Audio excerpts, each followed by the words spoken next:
Ramai orang ingat nak berjaya dalam perniagaan, mesti kena cipta sesuatu yang baru.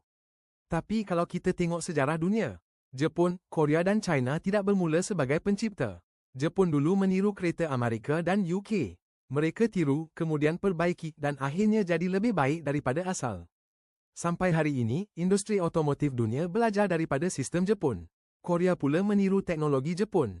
Tapi mereka upgrade, tambah inovasi dan kini Samsung serta Hyundai menjadi nama besar dunia.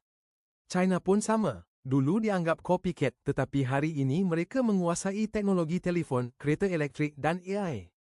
Jadi apa persamaan tiga negara ini? Mereka semua berjaya kerana mereka tiru sistem yang betul. Dan inilah juga konsep bisnes BE International. Kita tak perlu cipta sistem baru. Tak perlu invention. Tak perlu fikir cara sendiri. Dalam BE, kita hanya duplicate sistem dan budaya yang BE sudah buktikan berkesan.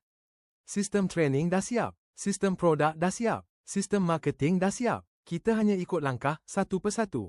Kalau Jepun, Korea dan China pun berjaya dengan meniru sistem yang betul, bayangkan apa yang anda boleh capai bila duplicate sistem BE yang sudah melahirkan ramai jutawan. Duplicate sistem, duplicate budaya, duplicate kejayaan. Klik link di bio untuk mula.